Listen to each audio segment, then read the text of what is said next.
Yeah, I found it an interesting case because it almost seems like there's certain people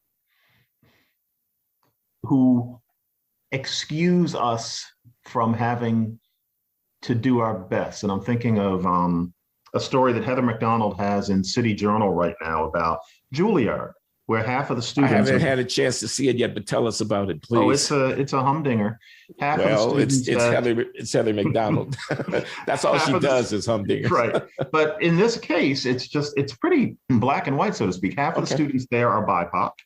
And yet at this point, the black students at Juilliard are roasting it as this nakedly racist place where we have to have a complete upending of procedure where they shouldn't have to play white roles, or if they're cast in white roles, the ones who are actors, that they should be able to play the white role as black.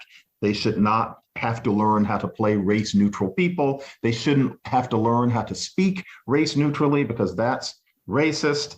And also in their manifesto is an idea that it's not fair to expect black students to be on time to classes, that black students should not be expected to have to front and to kind of walk a straight line, because that's too much to ask of black students, given all that being black every day entails.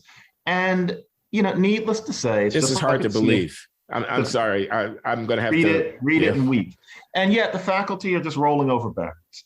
And so you have one young woman who is deeply upset that a black DEI staffer actually showed her and white students a segment from Roots where slaves are being sold. I remember that scene. Her idea was that to be shown that scene, which the DEI person meant as educational about what black people have been through, to be shown that scene is to make her relive trauma.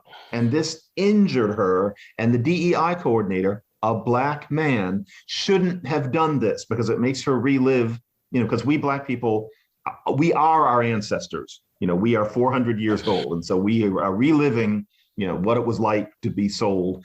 And this was it was Roots. And as Heather points out, everybody saw Roots back in the mid 70s. I remember being 10 and watching it. I don't remember, and Heather doesn't remember, and she's right, because it didn't happen. Nobody was claiming that they were reliving the trauma by watching Roots. We all thought it was very educational, and we were glad it was on network TV. And now here we are, 50 almost years later, and we have this new black person who feels that to watch Kunta Kinte, et cetera, is traumatizing, and it was a racist act of abuse against her. And the main thing is, the white people running Juilliard are just bending over backwards, pretending that all this makes sense. And it's the sort of thing that makes you think, if Juilliard is going, well, goodness, that's it. Especially given that, I also have in my inbox somebody who is in a theater program where black and white students have been assigned to put together a play about black pain in the past. And surreptitiously, the white people running all this have been paying the black students involved, the idea being that putting all of this together and acting in it is forcing them to relive trauma, once again, that they did not actually experience, but reliving the trauma because we're all 400 years old, not paying the white students. Then the white students found out that the black students were being paid, and the white students said, well, this is hard for us too. We want to get paid too. Then when it was decided that everybody gets paid, the black students were mad because they weren't being paid, only them, and the white students were getting paid too. What the fuck is all this? And when you just read this sort of thing all day long, every day, you start to despair after a while that frankly, they won. After a certain point, there's nothing to be done.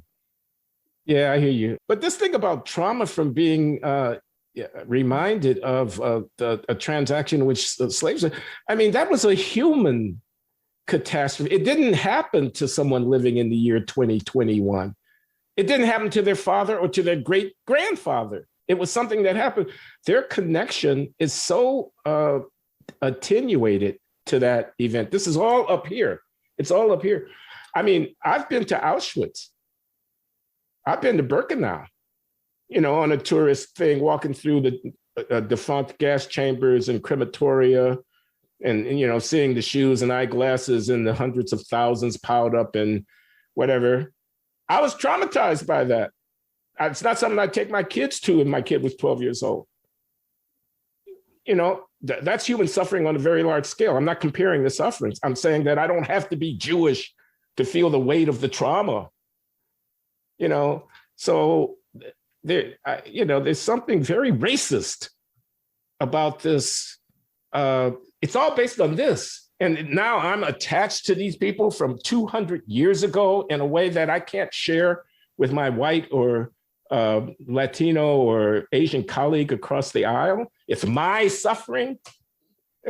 And to find that in an institution of higher education, where it seems to me that we should be critiquing such essentializing reification of this kind of stuff, and we're swimming in it.